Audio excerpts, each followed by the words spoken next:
Well, welcome back to the That's My Dad podcast. I'm Scott Hilton. I got an old friend. He's not because he's old. He's a friend for a long time, I should say. Jim Hicks. Well, I'm glad to be here, Scott. Glad to be Welcome. with you. And that word you use is correct.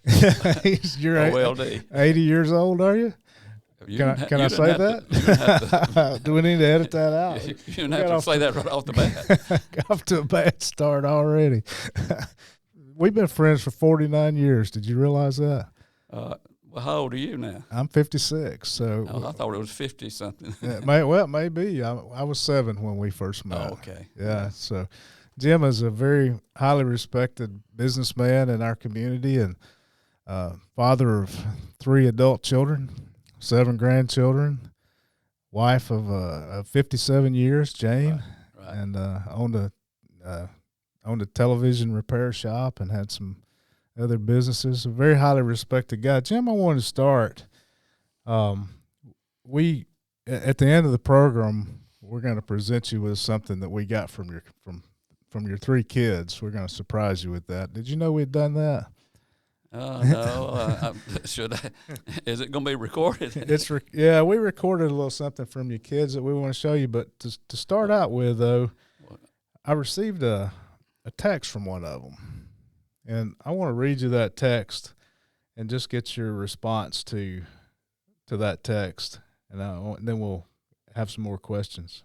It says, "Hey Scott, thanks for having my dad on your podcast. As you know, he's very humble and doesn't want to draw any attention to himself, so I'm glad he's getting the opportunity to tell his story. He's always been a supportive role model for our family, and he's helped many people in Gadsden and surrounding communities. He would never call attention to this, but growing up, and even now, when I'm in town, people often come up to us and say, 'Your dad is a good man,' and provides a good example. They provide good examples of something he did for them. This was mostly from customers he had at the TV store that he treated fairly or helped out in some way. He told me before he retired that he was proud he provided the goods and services of the TV store over the years, but he also felt his business was a way to help serve the community. In our society, we receive many messages in business and sports and life. Messages like win at all costs or take advantage of others if you can get the better end of the deal. I think my dad's example is as important as ever. He thought about the positive impact he could make and not just about himself. Anyone that knows my dad also knows that he believes in the value of hard work. He sought to instill those values in us as kids when we were growing up. Here are some quotes that I remember him frequently saying. If it's worth doing, it's worth doing right.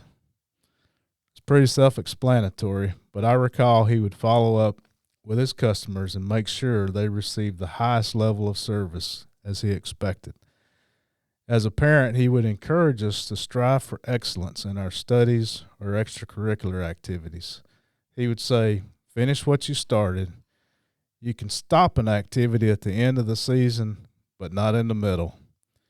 He highlighted the importance of commitment. If you agree to be on a team or an organization, that group is counting on you to do your part. I recall this was a rule for all of us kids. It was okay if we wanted to try something different, but we had to see it through. On the issue of parenting, he generated self-reliance in us.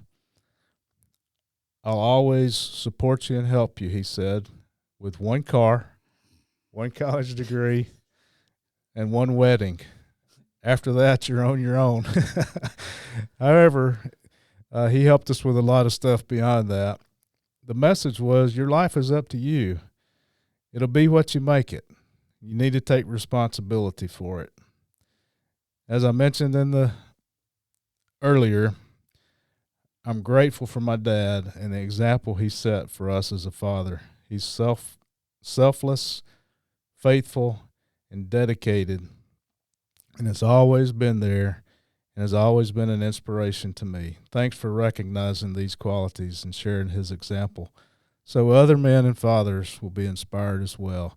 Best regards. That's one of your kids, Jim. You sure it's one of my kids? I'm sure. I know your kids, Yeah. and I know how they feel about you. What did you do as a parent for all those years to reach this point where your kids respect you that highly? Well, like he said, you know, we expected a lot out of them, and we wanted them to be uh, a good person, a loving person, and we also wanted them to be and one of the things I'm most proud of, all three of the kids are involved in church. Mm-hmm. They're local churches. They all live in different cities. One lives in north of Atlanta, one lives in North Carolina, and then one lives in Vestavia Hills in Birmingham. And they're all active, have active roles in their church, and that is so important. Wow. So tell me, let's go back and talk about your dad. Y'all had a great relationship. Yes. Uh-huh. What kind of guy was your daddy? Well, he was didn't have much education. My dad had very little education, and my mom didn't either. But they instilled in my sister and I some of the things that I took later on and instilled in our kids. And my dad grew up in South Georgia, right across the state line. If you've ever been to Mentone, Mm-hmm. Alabama, about 15 miles over into Georgia, that's where he grew up, and it was really rural. There was my granddad was a deacon of a Baptist church. We found that church a few years ago, but anyway, my dad had two brothers and a sister, but my granddad he was just a farmer, and they had very, very little money. And the two older boys, which my dad and his older brother, they had to work, and they had to work to support the family at a very, Mm-hmm. very young age. And so from that point, but he did have, they were instilled in them good morals, and they went to church, and they had of course, the work ethic was really important because of they had to work to support the family, help support the family. Now, had your granddad passed away, or No, okay. he was So still everybody just had to pitch in. That's what you're right. saying. Yeah, he Your was dad, still alive, and they had my granddad had foresight when the Goodyear plant became in operation in 1929.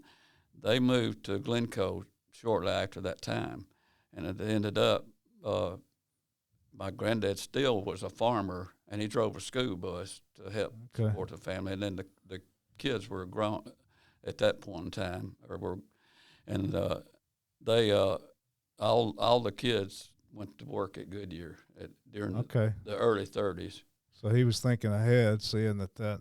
Right. By the way, yeah. for those who don't know, that's what drew him to Glencoe. Yeah, that's Goodyear Tire and Rubber, which is a big tire producer.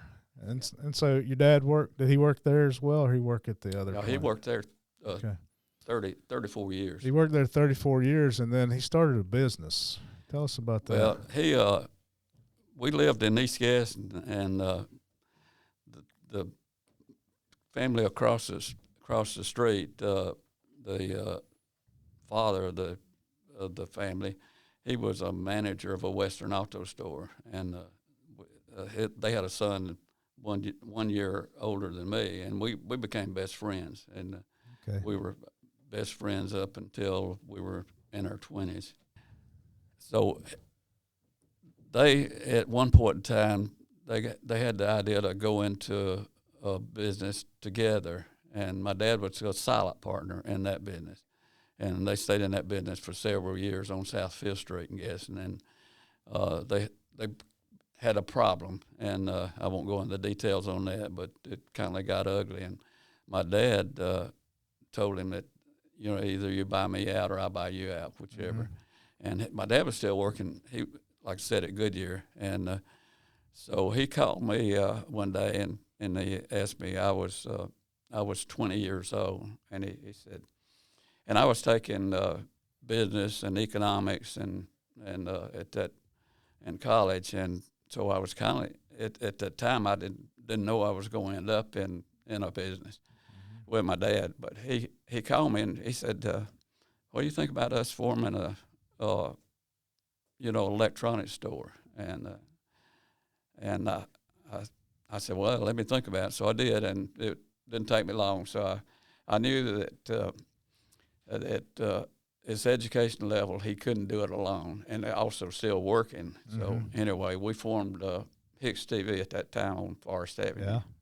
and that was in 1961. Yeah, I was telling the producers before we came on, that was in the days when you sold TVs to everybody for 30 miles around, I guess. If you wanted a TV, that's where you went, to Hicks TV. Well, we didn't discriminate. We would wherever they wanted one, that's where we went. So how did your relationship with your dad work out? Y'all were business partners and father-son. It worked out great. He worked at the tire company for another 6 or 7 years, and he worked first shift. So, and he would come in the afternoons, and then of course we discussed at night, and on the weekends we discussed business things and our goals and what we want to do.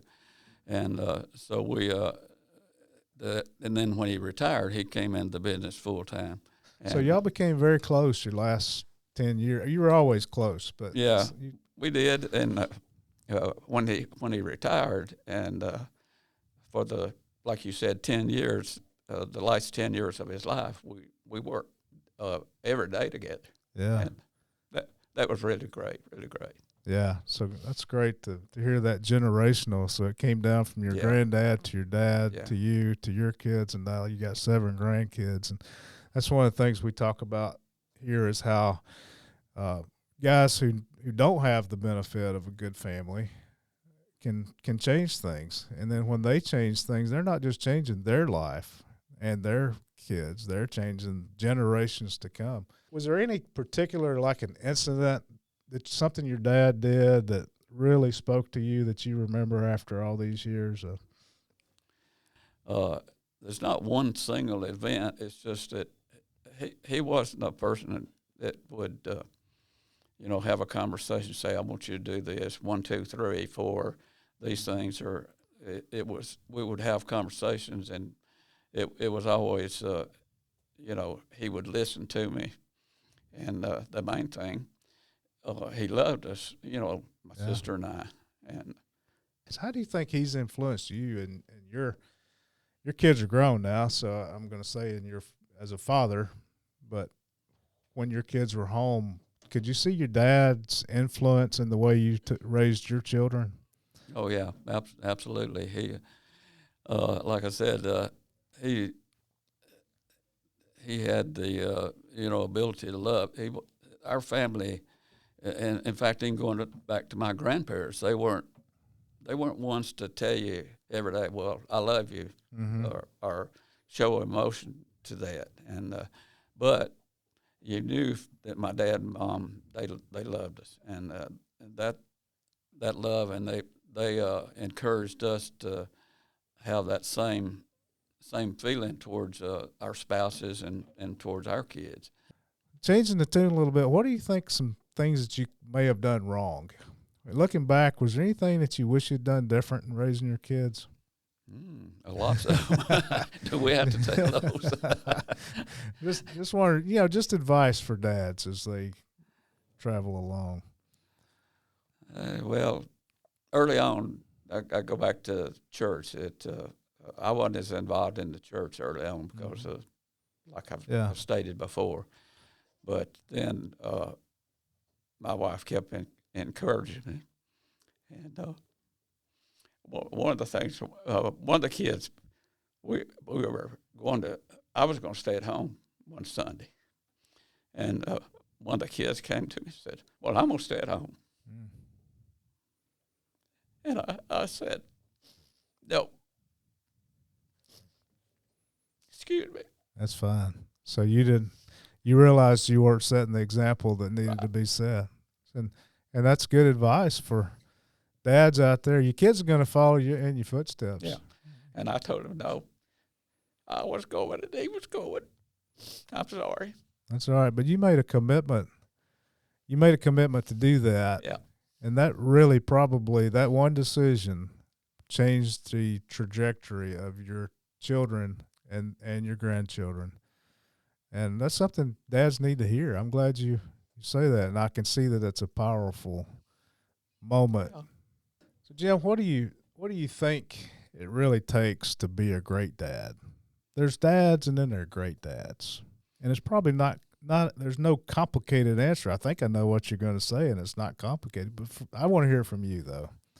I think you look at yourself and you just do what you think is right, and you want your kids to do what is right and do the right thing, and you don't think of yourself at the time being a great dad. You have no idea, but and then I go back to you gotta have love in the family, even if it's a broken family, or a single mom or single dad with raising a child. You still got to have that love, and you got to have love, respect, and commitment. Those three things are you got to be committed to what you feel are the values that you want to instill in your kids, and be committed to it, and stay with it, and be consistent in those values. Let me ask you something in terms of just practical things. We've been surveying people. How often, as they were growing up, did y'all try to sit down and have a meal together? Did you do that every day, or? We tried to do that every night, the night meal, because when you're in a mom and pop business, a small business, and you kind of, it's like a ball and chain in a way. It owns you. Yeah, to a certain extent, and you have to work hard. You have to have long hours, and most of the time, Jane would fix a meal at night, and we always sit down and talked about we'd always ask them about their studies and what happened at school that day, and so forth. And so y'all did that every night? Almost every night. Some nights I didn't make it home. Yeah, that's understandable. I see you and Jane, and you've been married 57 years. Yeah. I don't want to get you in trouble, but have y'all ever had an argument? Oh, no. I guess what I'm getting to if you hang out with you and Jane for a minute, you think, well, these are the most perfect people in the world. But I bet in reality, it's not always been easy, has it? We've had a few. Yeah. Do you have any times where you said, I'm committed to this, I'm just living on commitment today? Well, of course. I think everybody has those. And like I said early on, finances and religion, that's usually a big problem, because when we first got married, we had zero money. Yeah. I mean, we just didn't have any. And Jane was working for an insurance company. She was actually making more than I was, and we had no money in the bank. Wow. But anyway, it was, and that sometimes that would create a conversation. Mm-hmm. Sometimes it would be more than a conversation. I would venture to say, if I ask you if it's worth it, you'd say absolutely. Oh yeah, of course it is, and it has been. And we, we're empty nesters now, but we enjoy doing things as much as we did 50 years ago. That's awesome. Together, we do them together. Yeah, I want to just from a personal note, when I opened Eagle Rock in 1994, I believe it was 1992 that my daddy kind of gave me the opportunity to stand before our church and tell what God had laid on my heart. At the time, I really didn't know how all that was going to unfold. And I just want to tell you, and I hope that Jane can hear this, that at the end of that service,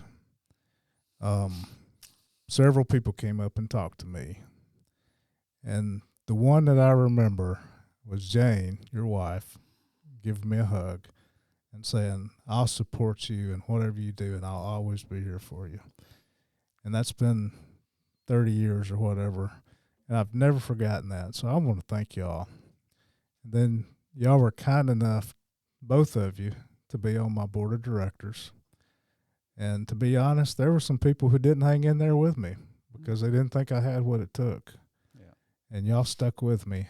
And, you know, wasn't just financial, it was encouragement. And so I owe you guys, I really don't know that Eagle Rock would be here and have ministered to those 400 kids had it not been for people like yourself who stuck with me through when it was not easy, but you stuck with me. And we bought that first piece of property in 1997. And I'm not going to go into detail because you wouldn't want me to. You'd be embarrassed. But we wouldn't have gotten it without you. And I thank you. I appreciate that. Appreciate you saying that. I want to give you a chance. I know your dad has passed, but if you had one more conversation with your dad, how would that go? What would you want to tell him? Well, first I would want to tell him that I loved him.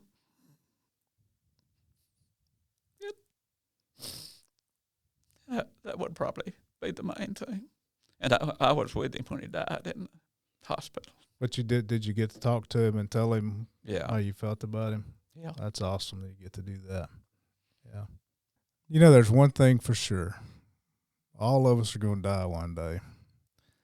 And I'm just wondering. Now, you've been using that word on me, that OLD.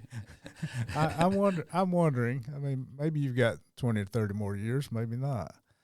I'm just wondering, when you're gone, what would you want your kids to say about, and your grandkids to say about you? Well, I just want them to really just to say that he was great to us, or he was a good father, a good grandfather. Very simple. That's very simple.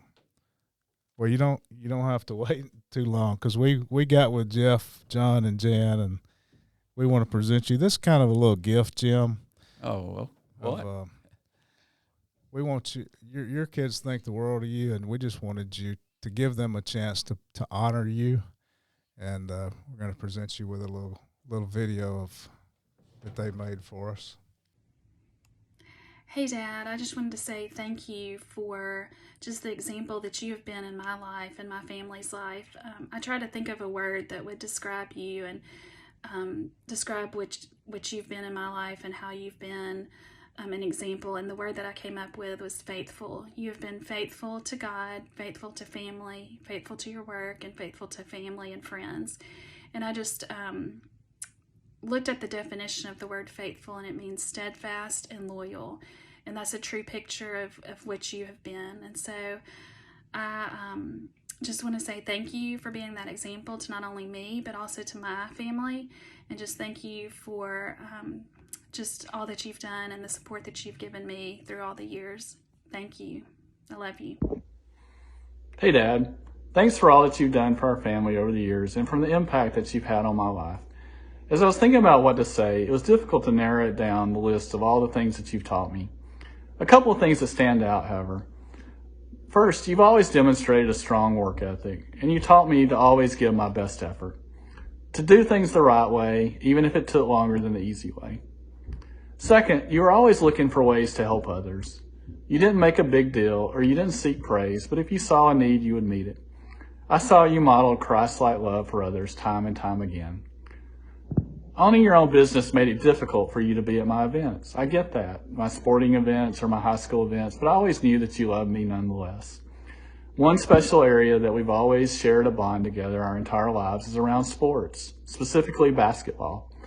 I can remember those Sunday afternoons when you were so tired from working all week, but you would still come out and you would have time to shoot some shots with me. You had, I think, the ugliest set shot I've ever seen, but amazingly, it would almost always go in. You would usually win the shoot-arounds until I finally hit a growth spurt and got a lot taller, and then I started winning a lot more. It was amazing how that happens. One of my favorite memories was when you coached my church league basketball team. I was a junior in high school and really wanted to have a team for Forest Avenue Baptist Church. We started a Royal Ambassadors High School Church League team, and we needed a coach, so you volunteered. I don't think you realized what you were getting into. We had no size, no speed, no athletic ability, and I'm pretty sure that several of the boys on the team had never played basketball before in their lives. We didn't even have a gym to practice in. One of the church members put up a goal in their company warehouse, and we would go down there to practice in the winter with no heat amidst a bunch of rolls of insulation. Nevertheless, you got a dry erase clipboard, you diagrammed some plays, and you tried to teach this ragtag group of high school boys how to play as a team. You also shared Christ-like principles of sportsmanship and how we should conduct ourselves on and off the court. I remember one game where I thought you were going to get into a fight with the other coach. We were down by a lot of points, and the other coach was running up the score. You made sure to let him know how you felt about that after the game. You know, it showed our team that you were taking up for us, and you also demonstrated how we could be humble and gracious when we were winning. That year, we only won one game, but I wouldn't take that for anything. You, my dad, were the coach, and that meant a lot to me. We continue to share a sports bond to this day. This past April, we were able to experience the NCAA Men's Final Four together for your 80th birthday. We were hoping to see Auburn play, but we got a great consolation in seeing Duke and UNC in Coach K's final game. Leading up to the Final Four, we were real excited to take part in the fan experience. There was a part where we could meet Hall of Fame coaches. We had a group chat going with the family, and someone asked, "What coaches do you think will be there that we can meet?" I replied, "I think Jim Hicks will be there. And he's a Hall of Fame coach from his one-year career at Forest Avenue Baptist Church." Everyone got a good laugh about that. But, Dad, you're still a Hall of Famer in my eyes, and I love you. Thank you, Dad. Hey, Scott. John Hicks here. I'm really grateful for the role model that my father was to myself and my siblings growing up. And his priorities were around faith, family, and community. For faith, he always encouraged us to be active and involved in our local church and take on responsibilities if we could, or just help out in any way. For family, he put family at the center of everything and really made that a focus. And for community, I saw him strive to be a positive influence and force in the community in helping out in different activities, or just in his day-to-day business dealings. If there's any way that he could help, he would. So for those reasons, I'm thankful for that model to my dad, for that model that he set for us and continues to set for us even today. So thanks, Dad. Love you. Well, I didn't know I was going to be crying so much. Listen, while you wipe your tears, let me just go over some of the words your kids used in that 2 minutes. Community, family, gracious, humble, steadfast, loyal, impact, work ethic, do your best, help others, and be Christ-like. That's what we should all want our kids to say about us. Congratulations. You did a good job. Did a good job. That'll conclude this episode of That's My Dad, where we're encouraging and inspiring fathers to be great dads, and we're breaking cycles of generational fatherlessness. That'll make it better for all of us. See you next week.